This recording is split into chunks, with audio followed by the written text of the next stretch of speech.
بسم اللہ الرحمن الرحیم۔ جو مسئلہ آپ حضرات کے سامنے رکھنا ہے وہ ہے کہ مسجدوں میں بعض مسجدوں میں خاص کر دیہات کی مساجد کے اندر ایسی ٹوپیاں رکھی ہوتی ہیں جو گھاس وغیرہ تنکوں سے بنی ہوتی ہیں یا چٹائی وغیرہ جو پلاسٹک والی اس طرح کی ہوتی ہیں، تو جب وہ پرانی ہو جاتی ہیں تو ان میں سے تنکے وغیرہ بھی مسجد کے اندر بکھرے ہوتے ہیں۔ اور دوسرا یہ کہ ٹوپیوں کو سنبھالنے کا کوئی اہتمام بھی نہیں ہوتا، کوئی دائیں بائیں پڑھیے، کوئی نماز پڑھنے کے بعد نمازی حضرات بھی اس کو فٹ بال کی طرح سے پھینک دیتے ہیں دائیں بائیں۔ اور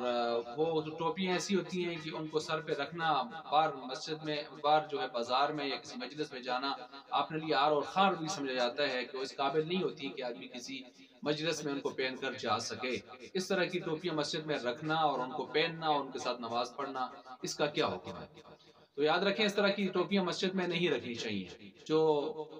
بے حیثیت سی ٹوپیاں ہوں اور عام مجلس میں آدمی ان کو پہن کے نہ جا سکے۔ اصول یہی ہے، قاعدہ یہی ہے کہ جس چیز کو، جس لباس کو آدمی پہن کر کسی اچھی مجلس میں آدمی جا نہ سکے، معزز مجلس کے اندر، تو ایسی چیز کو پہن کے اللہ رب العالمین کے دربار میں حاضری کرے، یہ بڑے شرم کی بات ہے۔ تو یہ اس طرح نماز ایسی چیز میں، ہر ایسی چیز چاہے وہ ٹوپی ہے یا کوئی اور چیز ہے، اس طرح پہن کر سنت نماز جو ہے مکروہ تنزیہی ہوگی، مکروہ ہوگی۔ تو اس وجہ سے اس طرح کا، اور باقاعدہ اس کے اوپر اگر ایک آدمی دوام کر رہا ہے، ہمیشہ اسی کو استعمال کر رہا ہے، تو پھر ایسے شخص کے حق میں بعض اہل علم فرماتے ہیں مکروہ تنزیہ کے بجائے تحریمی شمار ہوگی، تحریمی شمار ہوگی۔ تو اس طرح لہٰذا ایسی ٹوپی نہ رکھنی چاہیے، نہ ان کو جو ہے استعمال کرنا چاہیے۔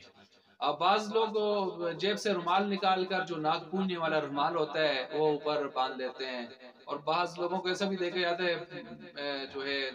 نادانوں کو، کہ وہ جب سر پر پہنتے ہیں تو اوپر وہ جو رینٹ وغیرہ لگی ہوتی ہے، وہ تو ناک گند شند وہ بھی بسا اوقات نظر آ رہا ہوتا ہے۔ تو یہ بڑی عجیب سی بات ہے کہ یہ کس قسم کی حرکتیں ہوتی ہیں۔ بہرحال مسجد میں ایسی ٹوپی نہیں رکھنی چاہیے، اور یہ مسجد کے ادب کے بھی خلاف ہے کہ تن کے بکھرے ہوں گے دائیں بائیں۔ ٹوپیوں کی جو ہے ٹوپیاں مسجد میں دائیں بائیں بکھری ہوں گی، اور ایک فٹ بال بن رہی ہوں گی دائیں بائیں، تو گندگی کے اندر پھر بسا اوقات وہ ٹوپیاں پڑی رہتی ہیں، میل اوپر جم جاتی ہے،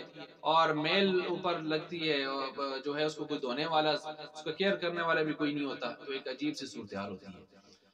ہاں اگر کہیں کسی مسجد کے اندر کوئی باقاعدہ اس کے لیے الگ سے جگہ بنائی ہوئی ہے، کوئی شوکیس وغیرہ، اور اس میں قیمتی اچھی ٹوپیاں جو آدمی عام طور پر مجلسوں میں پہن کے جاتا ہے، اچھی قیمتی ٹوپیاں اس میں رکھی ہوئی ہیں، اور پھر لوگ اہتمام بھی کرتے ہیں کہ نماز پڑھ کے وہیں رکھ دیتے ہیں، وہ سجی ہوئی رکھی ہوتی ہیں، اور ان کا باقاعدہ کیئر بھی ہوتی ہے، بعد میں اگر میلی ہونے کے قریب ہوں تو ان کو دھویا بھی جاتا ہے، باقاعدہ صفائی کا اہتمام کیا جاتا ہے، تو پھر ٹھیک ہے، پھر ٹھیک ہے،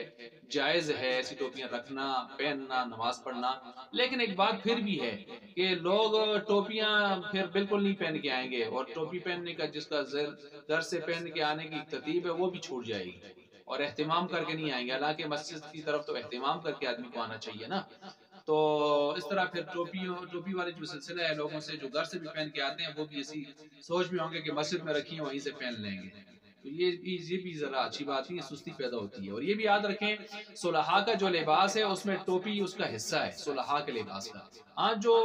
آج کل ماڈرن اور ٹیڈی دنیا کے لوگ ہیں، فارمی برگر قسم کے، ان بیچاروں کو کیا پتہ ہے کہ شرافت کا لباس کیا ہوتا ہے، اس ٹوپی اس کا حصہ ہے یا نہیں ہے۔ آپ علیہ السلام نے پوری زندگی سوائے حج اور عمرہ کی آپ نے سر ننگے نہیں کیا، عموماً آپ سر ڈھانپتے ہی تھے، بلکہ امی عائشہ صدیقہ تو فرماتی ہیں رضی اللہ تعالیٰ عنہ کہ جب آپ قضاء حاجت کے لیے، پیشاب وغیرہ کے لیے جاتے تھے تو اس وقت بھی اپنا سر ڈھانپ کے جاتے تھے، اور ہمارے ہاں کوئی مسئلہ ہی نماز وغیرہ پڑھنے میں بھی جو ہے ہم سر ننگئی کر کے کھڑے ہوتے ہیں۔ حالانکہ فقہاء نے تصریحات کی ہیں، شامی کے اندر بھی فتاوی شامیہ میں موجود ہے کہ سستی کے ساتھ چھوڑنا یہ بھی اچھی عادت نہیں ہے، نماز میں کراہت ڈالنے والی بات ہوتی ہے نا۔ اور اسی طرح ہلکا سمجھ کے چھوڑے کہ ٹوپی کیا چیز ہے، ہلکا سمجھ کے، تو اس شخص پر تو کفر کا اندیشہ ہے کہ گویا آپ علیہ السلام کی ایک مستقل سنت ہے، عادی ہی صحیح لیکن مستقل سنت ہے، عادت والی سنت ہی صحیح، لیکن اس کو ہلکا سمجھ رہا ہے۔ اور اگر کوئی خشوع خضوع کے لیے، عاجزی کے لیے کہ اپنے سر سے ٹوپی اتار کر عاجزی، تو یہ نفلوں میں جا کے کرے نا اپنی جگہ، فرضوں میں نہ کرے اس ترتیب سے۔ تو بہرحال یہ صلحاء کے لباس کا حصہ ٹوپی بھی ہے، اور پہلے دور میں جو لوگ زیادہ حیا اور مروت کو سمجھتے ہوتے تھے تو ان کے عرف یہ تھا کہ وہ ننگے سر والدین کے سامنے اولاد بھی نہیں آیا کرتی تھی، اور آج کل اتنا ایڈوانس دور ہے کہ رب کے سامنے بھی ننگے سر آ کے اور اپنی بودیوں پر تیل شل لگا کے چوپڑ چاپڑ کے آگے نئی نئی تازہ تازہ کنگھی کر کے آگے، اور سجدے میں بھی ایسے سجدہ اوپرے انداز میں کرتے ہیں کہ بودی خراب نہ ہو جائے حضرت صاحب کی، تو اس طرح کی ترتیب کرتے ہیں، یہ چیزیں ٹھیک نہیں ہیں۔ تو ہونا تو یہ چاہیے کہ آپ علیہ السلام کی سنت عادیہ کا بھی لحاظ اور اتباع کرتے ہوئے ہر مسلمان پگڑی پہنے۔ یہ صرف پگڑی علماء کا ہی خاصہ نہیں ہے کہ ان کا ہی تر امتیاز ہے یا تبلیغی بھائیوں کا، یہ ہر مسلمان کا جس نے کلمہ پڑھا ہے